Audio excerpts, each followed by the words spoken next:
আসসালামু আলাইকুম ওয়া রাহমাতুল্লাহি ওয়া বারাকাতুহু। আপনারা সবাই কেমন আছেন? জানি আপনারা সবাই ভালো আছেন এবং ভালো থাকবেন এই দোয়াই করি। আমিও আছি ভালো আলহামদুলিল্লাহ। তারপর আজকে চলে আসলাম আমার ড্রিম হাউসে। আংশিক দেখাচ্ছি কারণ এখনও গোছানো হয়নি। আবার যখন নতুন করে গোছাবো তখন আমি পুরো ভিডিও আপনাদেরকে দেখাবো। আংশিক কিছু গাছ যেগুলো নিয়ে আসছি সেগুলি মোটামুটিভাবে সেটিং করেছি। আরও কিছু সেটিং গেটআপ চেঞ্জ করতে হবে, মানে এদিক থেকে ওদিক, ওদিক থেকে ওদিক, কোনটা কোন দিকে, এইগুলো সেটিং করার পর তারপর আমি পুরো একটা ভিডিও বানিয়ে আপনাদেরকে দেখাবো আমার ড্রিম হাউসের বর্তমান কী পরিস্থিতি, কী অবস্থায় আছে।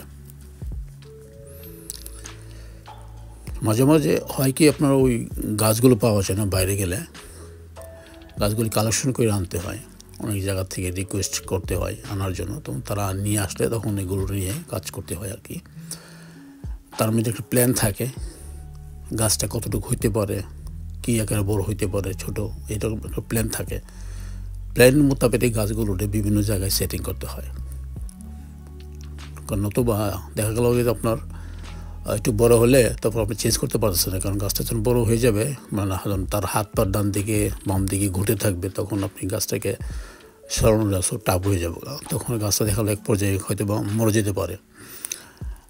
গাছ মরে তো যাবে, কিন্তু আনার পর কিছুদিন রাখার পর গাছটা যখন বড় হবে, দেখতে সুন্দর সুন্দর হবে, তখন যদি গাছটা মরে যায় তখন অনেক কষ্ট লাগে। আনার পর যদি গাছটা মরে যায়, মানে তাহলে এতটা কষ্ট লাগে না। মোটামুটি একটু বড় হয়ে গেলে যে জিনিসটা নিজের কাছে অনেক কষ্ট লাগে, আমি মানতে পারি না আর কি। সত্যি কথা, সেটা আমার কাছে খুবই খারাপ লাগে। সেজন্য আমি প্রত্যেকটি গাছ যখনই আমার গার্ডেন বাইরে হোক আর ভিতরে হোক অনেক চিন্তা করি। আমি চিন্তা করে তারপর হঠাৎ একদিন কাজগুলো করে ফেলি। একদিনে পুরো কাজটা আমি কন্ট্রোল করে ফেলাবো, কিন্তু চিন্তা করবো মিনিমাম সপ্তাহ, দুই সপ্তাহ 3 সপ্তাহ খালি প্ল্যানে থাকবে। আমি কোনটা কোথায় করবো, কোনটা কীভাবে করবো, এরকম একটা প্ল্যান থাকে।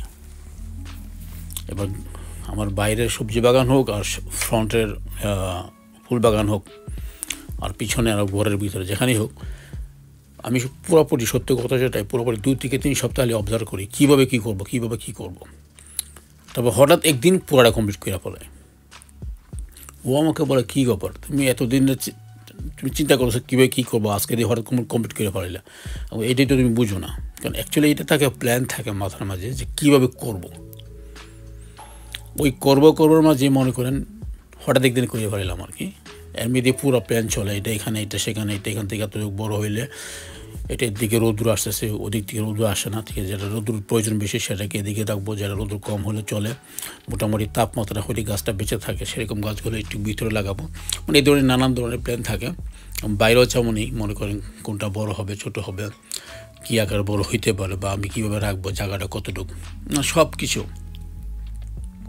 পুরো একটা মেমোরিতে রেখে কাজগুলি করতে হয়। তাহলে কোনো ভুল হয় না আর কি, যে না এটা হয়তো ভুল হয়ে গেছে, পর আবার গাছটা এক জায়গায় সেট হয়ে গেলে এটার আবার নড়ানোটা, একটা নড়ানো মানে অন্য জায়গায় নেওয়াটা কিন্তু আবার একটা টাফ হয়ে যায়। তখন দেখা গেলো যে পুরো সিস্টেমটা আবার চেঞ্জ হয়ে যায়। একটা কথা আছে না যে করিয়া ভাবিও না, ভাবিয়া করিও না, করিয়া ভাবিও। আগে ভাবো তারপর করো, করার পরে ভাবার কোনো মানে হয় না। তাই জন্য সময় করো, প্যান্সারে করো, চিন্তা করো যে কীভাবে করবো, তারপর করো। ঠিক আমিও ঠিক তেমনই, মানে বেশ কিছু দিন 2 থেকে 3 সপ্তাহ টেনশন, চিন্তা এই সমস্ত নিয়ে থাকি, তারপর হঠাৎ করে একদিন সম্পূর্ণটা আমি কমপ্লিট করে ফেলি। এই হলো আমার চিন্তাভাবনা আর কি।